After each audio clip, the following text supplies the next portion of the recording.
سورۃ البقرہ کا رکوع نمبر 5 ہے۔ سورۃ البقرہ آیت نمبر 42۔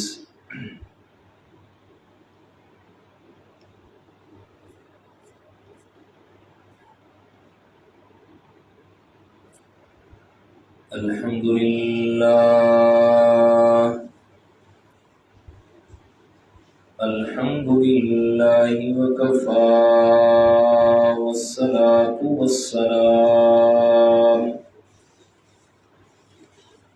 والصلاة والسلام علی سید الرسول وخاتم الانبیاء وعلى آلہ وأصحابہ الأتقیاء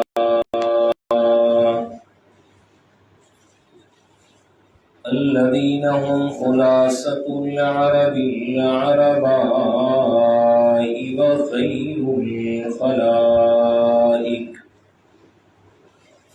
وخیر الخلائق بعد الأنبیاء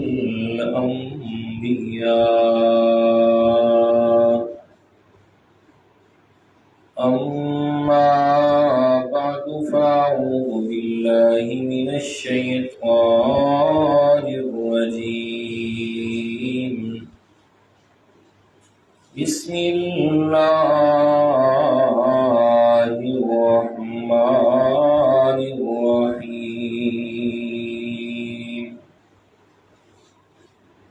ولا تلبسوا الحق بالباطل وتكتموا الحق وأنتم تعلمون وأقيموا الصلاة وآتوا الزكاة واركعوا مع الراكعين أتأمرون الناس بالبر وتنسون أنفسكم وأنتم تتلون الكتاب أفلا تعقلون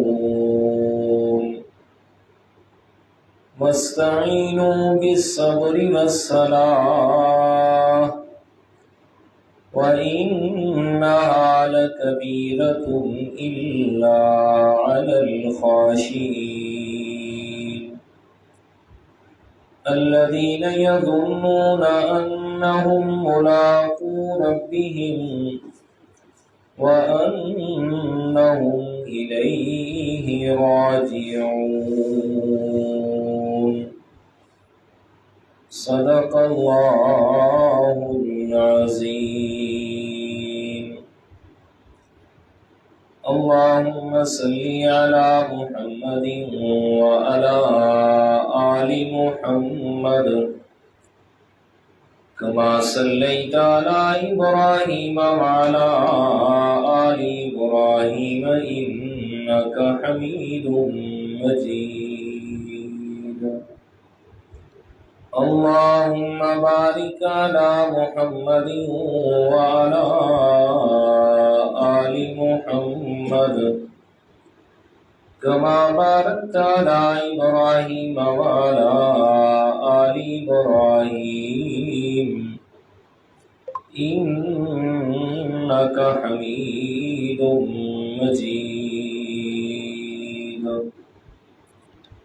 سبحانك لا علم لنا إلا ما علمتنا إنك أنت العليم الحكيم اللهم مقلب القلوب ثبت قلبي على دينك اللهم منور القلوب نور قلوبنا بالقرآن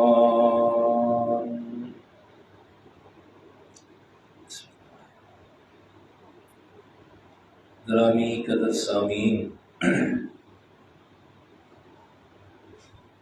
المخلصین الموحدین، دوستوں، بزرگوں، عزیز ساتھیوں، اللہ تعالیٰ کی خاص عنایت اور توفیق سے سورۃ البقرہ کی 41 آیات کا ترجمہ اور مختصر تفسیر آپ حضرات کے سامنے عرض کر چکا ہوں۔ آج کا ہمارا سبق سورۃ البقرہ کی آیت نمبر 42 سے شروع ہوگا۔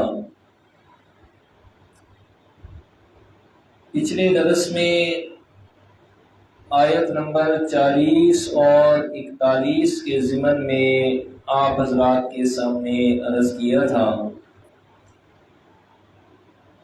کہ سورہ بقرہ کی آیت نمبر 40 سے مطلب 5ویں رکوع سے اللہ تعالیٰ نے قوم بنی اسرائیل کا اصلاحی پروگرام شروع فرمایا ہے،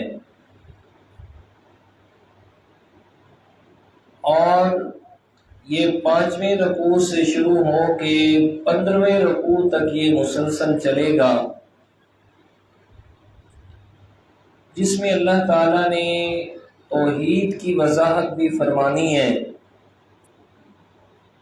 اور اس کے ساتھ ساتھ اصلاح کے لیے قوم بنی اسرائیل کو 8 اوامر اور 4 نواہی کا تذکرہ ہونا ہے،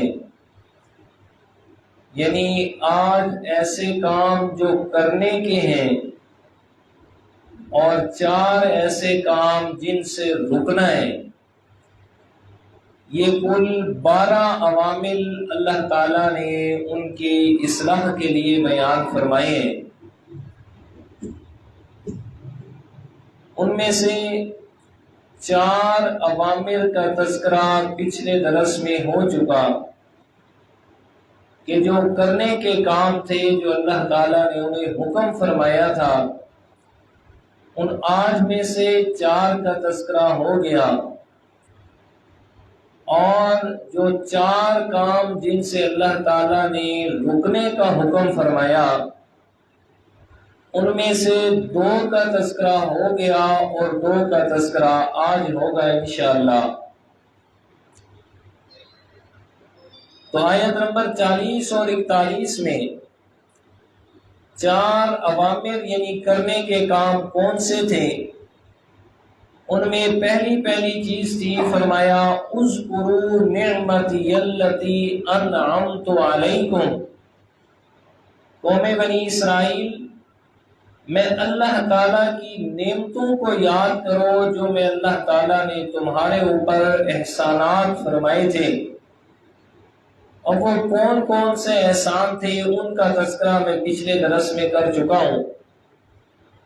اور دوسرا حکم دیا وَأَوْفُوا بِعَهْدِي أُوفِ بِعَهْدِكُمْ، تم میرے وعدے پورے کرو، میں اللہ تعالیٰ تمہارے وعدے پورے کروں گا۔ اب اللہ تعالیٰ نے قوم بنی اسرائیل سے وعدے لیے، تفصیل سے ذکر ان کا ہو چکا۔ سب سے پہلا وعدہ کہ میں اللہ کی ذات و صفات میں کسی کو شریک نہیں کرنا۔ دوسرا وعدہ وَآمَنْتُمْ بِرُسُلِي، 6 پارے سورۃ مائدہ کی آیت دکھائی تھی پچھلے درس میں، وَآمَنْتُمْ بِرُسُلِي، اور میرے انبیاء کرام پر ایمان لانا ہے، اور خاص کر میرے آخر الزمان پیغمبر جناب محمد الرسول اللہ صلی اللہ علیہ وسلم پر ہر حالت میں ایمان لانا ہے، اور لَإِنْ أَقَمْتُمُ الصَّلَاةَ وَآتَيْتُمُ الزَّكَاةَ، نماز بھی قائم کرنی ہے، زکوٰۃ بھی ادا کرنی ہے۔ یہ اللہ تعالیٰ کے وعدے تھے جو اللہ نے ان سے لیے تھے، اور وعدہ اللہ تعالیٰ نے کیا فرمایا؟ میرے وعدے پورے کرو گے، لَأُكَفِّرَنَّ عَنْكُمْ سَيِّئَاتِكُمْ، تمہارے گناہوں کو معاف کر دوں گا، وَلَأُدْخِلَنَّكُمْ جَنَّاتٍ تَجْرِي مِن تَحْتِهَا الْأَنْهَارُ، فرمایا میں اللہ تعالیٰ کا وعدہ ہو گیا تمہیں ضرور جنت میں داخل فرماؤں گا۔ یہ دو کام ہو گئے، اور تیسرا کام کرنے کا فرمایا وَإِيَّايَ فَارْهَبُونِ، صرف مجھ ہی سے ڈرو، میرے علاوہ اپنے دل میں کسی کا ڈر نہ رکھو۔ اور چوتھا کام وَآمِنُوا بِمَا أَنزَلْتُ مُصَدِّقًا لِمَا مَعَكُمْ، فرمایا جو میرا پیغمبر، میں اللہ تعالیٰ کا پیغام تمہارے پاس لے کے آ گیا، فرمایا سو اس پر ایمان لے کے آؤ، یعنی قرآن مجید پہ۔ یہ چار کام کرنے کے تھے، فرمایا ان 8 میں سے 4 کا تذکرہ یہ ہوا، اور 2 جن سے منع کیا، فرمایا وَلَا تَكُونُوا أَوَّلَ كَافِرٍ بِهِ، میرے قرآن مجید کے پہلے انکار کرنے والے نہ بن جاؤ، کہ آپ انکار کریں قرآن مجید نازل ہو رہا ہے، اور آپ انکار کریں چونکہ آپ کے سامنے نازل ہو رہا ہے تو آپ کا نام لکھا جائے گا کہ یہ پہلے کافر ہے۔ اس ضمن میں تفصیل کر چکا ہوں، پچھلے درس قرآن کے اندر مفصل گزر چکا ہے کہ اول کافرین بہ کا کیا مطلب ہے، صرف اشارہ کر دیتا ہوں جو درس میں نہیں تھے۔ حالانکہ سورہ بقرہ یہ مدنی سورت ہے، مدینہ منورہ میں نازل ہوئی، اور یہودی اور عیسائی یہ مدینہ منورہ میں رہنے والے تھے، ان کو اللہ تعالیٰ فرما رہے ہیں وَلَا تَكُونُوا أَوَّلَ كَافِرٍ بِهِ، کہ تم پہلے کافر نہ بن جاؤ۔ حالانکہ قرآن تو نازل ہونا کہاں شروع ہوا تھا؟ مکہ مکرمہ کے اندر، اور قرآن مجید کے پہلے مخاطب تو کون تھے؟ مشرکین مکہ تھے، یعنی مکہ میں رہنے والے۔ حالانکہ انہوں نے انکار کیا تو پہلے کافر وہ بنتے تھے اور دوسرے نمبر کے یہ بنتے تھے، لیکن اللہ تعالیٰ نے انہیں فرمایا وَلَا تَكُونُوا أَوَّلَ كَافِرٍ بِهِ، کیوں؟ اس لیے کہ مشرکین مکہ وہ جاہل تھے، ان کے پاس کسی آسمانی کتاب کا علم نہیں تھا، لیکن ان کو کیوں فرمایا کہ اول کافر بھی؟ اس لیے کہ یہ یہودی یا عیسائی یہ بڑے عالم تھے تورات کے، اور بڑے احبار اور رہبان اور پیر اور گدی نشین تھے۔ فرمایا تم اگر انکار کرو گے نا تو تمہارے پیچھے جتنے بھی تمہارے مرید ہیں، تمہارے پیروکار ہیں، چلنے والے، تمہاری وجہ سے وہ سب کے سب انکار کر دیں گے۔ تو اس لیے فرمایا بہت سارے لوگوں کا انکار کرنا تمہاری وجہ سے ہوگا، اس لیے وَلَا تَكُونُوا أَوَّلَ كَافِرٍ بِهِ وَلَا تَشْتَرُوا بِآيَاتِي ثَمَنًا قَلِيلًا، اور دوسرا نہیں، یعنی دوسرا جو نہ کرنے کا کام ہے، جس سے رکنے کا حکم دیا، فرمایا کہ میں اللہ تعالیٰ کی آیات کے بدلے تھوڑا مال نہ لو۔ وَلَا تَشْتَرُوا بِآيَاتِي ثَمَنًا قَلِيلًا، فرمایا کہ میری آیات کو تھوڑے مال کے بدلے بیچو نہیں۔ اس کا یہ مطلب نہیں ہے کہ تھوڑا مال نہ لو، بلکہ زیادہ مال کے بدلے قرآن کے احکام کو کیا کرو؟ بیچ ڈالو۔ یہ مطلب نہیں ہے، مطلب ہے جب تھوڑی چیز کو حکم دیا، منع کیا کہ نہیں کرنا ایسا کام، تو بڑی چیز تو بطریق اولا کیا ہو گئی؟ منع ہو گئی۔ اس ضمن میں جتنی چیزیں آتی تھی میں عرض کر چکا ہوں کہ جو لوگ اس میں علماء کرام کی تنخواہیں وغیرہ یا مدارس میں کام کرنے والے علماء یا مساجد کی خدمت کرنے والے، وہ اس ضمن میں لیتے ہیں کہ وَلَا تَشْتَرُوا بِآيَاتِي ثَمَنًا قَلِيلًا، اس کی کیا تفصیل تھی وہ میں عرض کر چکا ہوں۔ اگر کسی ساتھی کو ضرورت ہو تو سو میرے یوٹیوب چینل پہ مکمل یہ دروس جتنے بھی میرے چل رہے ہیں قرآن مجید کی تفسیر کے وہاں موجود ہیں، سو وہاں سے حاصل کر سکتے ہیں۔ اگر اسی بھی میں شروع ہو گیا تو پھر آج کا درس رہ جائے گا، اگلا سبق۔ جی اب تیسرے نمبر پہ ہماری شروع ہو رہی ہے بات کہ جس سے اللہ تعالیٰ نے انہیں منع فرمایا کہ آپ نے یہ کام نہیں کرنا، قرآن مجید کا انداز۔ فرمایا اعوذ باللہ من الشیطان الرجیم، بسم اللہ الرحمن الرحیم، وَلَا تَلْبِسُوا الْحَقَّ بِالْبَاطِلِ وَتَكْتُمُوا الْحَقَّ وَأَنْتُمْ تَعْلَمُونَ، اور نہ ملاؤ حق کو باطل کے ساتھ، اور نہ حق کو چھپاؤ، وَأَنْتُمْ تَعْلَمُونَ، اور تم اس بات کو جانتے بھی ہو۔ تیسرے نمبر پہ اللہ تعالیٰ نے جس کام سے رکنے کا حکم فرمایا وہ ہے وَلَا تَلْبِسُوا الْحَقَّ بِالْبَاطِلِ، کہ حق اور باطل کو آپس میں ملاؤ جلاؤ نہیں۔ وَتَكْتُمُ الْحَقَّ، اور چوتھے نمبر پہ جس کام سے رکنا ہے وہ ہے حق کو چھپانا نہیں ہے۔ دو چیزیں، ایک ہے تلبیس حق جسے فرمایا تلبس الحق، اور دوسرا ہے کتمان حق۔ فرق ہے اس میں۔ تلبیس کسے کہتے ہیں کہ حق اور باطل کے بارے میں اس طریقے ملا جلا کے بات کرنا کہ پتہ نہ چلے حق بات کیا ہے اور جھوٹ کیا ہے، یعنی سچ اور جھوٹ کو ملا جلا دینا، اس میں سچ اور جھوٹ کا امتیاز نہ ہو سکے۔ اور کتمان حق کیا ہے کہ اصل بات کوئی چھپا دینا، حق بات پہ پردے ڈال دینا۔ اللہ تعالیٰ نے دونوں چیزوں سے منع کیا۔ اب یہودی علماء جو بڑے بڑے تورات شریف کو جاننے والے اور ماننے والے تھے، عام لوگوں کو گمراہ کرنے کے دو طریقے استعمال کرتے۔ ایک آدمی وہ جو کچھ نہ کچھ تورات شریف کا علم جانتا ہے، اور دوسرا وہ جو بالکل جاہل ہے۔ اب علماء یہود کیا کرتے؟ دونوں کو گمراہ کرنے کے اندر الگ الگ طریقے اپنایا کرتے تھے۔ جو تورات کا کچھ علم جانتا ہوتا کہ تورات شریف کے اندر پیارے پیغمبر امام الانبیاء سرور کائنات جناب محمد الرسول اللہ صلی اللہ علیہ وسلم کے آنے کی صفات کا تذکرہ ہے، آپ کے اللہ تعالیٰ نے آنے سے قبل تورات کے اندر نشانیاں بھی بیان فرمائی، اور ساتھ کے اندر اللہ تعالیٰ نے آپ کے آنے کی بشارتیں بھی عطا فرمائی۔ تبھی تو موسیٰ علیہ السلام نے جب تذکرہ پڑھانا میرے پیارے پیغمبر کا، اللہ تعالیٰ نے فرمایا وہ آخری پیغمبر آئے گا، اتنی شانیں ہوں گی، مقام ہوگا، عظمتیں ہوں گی، اور اس کی امت کی اللہ تعالیٰ نے یہ شان بنانی ہے۔ موسیٰ علیہ السلام اللہ تعالیٰ کے سامنے دعا کے لیے حاضر ہو گئے، اور میں مولا میں موسیٰ تجھ سے مانتا ہوں یہ جو صفات آپ نے بیان فرمائی جس امت کی، فرمایا اس امت کا پیغمبر میں موسیٰ کو بنا دے۔ اللہ تعالیٰ نے فرمایا میرے موسیٰ تو اس امت کا پیغمبر نہیں بنے گا۔ پھر دوسری دعا فرمائی، مولا اگر مجھے اس امت کا پیغمبر نہیں بناتا تو میں موسیٰ دعا کرتا ہوں مجھے اس پیغمبر کا امتی بنا دے۔ تو میرے پیارے کتنی بڑی خوش قسمتی ہے ہماری، اس پیغمبر کی امت میں اللہ تعالیٰ نے پیدا فرمایا جس پیغمبر کا امتی بننے کے لیے موسیٰ کلیم جیسے پیغمبر اللہ تعالیٰ سے مانگتے گئے، وہ مانگتے رہے، اللہ تعالیٰ نے نہیں عطا فرمایا، اور ہماری خوش قسمتی اللہ تعالیٰ نے ہمیں بن مانگے اپنے محبوب کی امت میں پیدا فرما دیا۔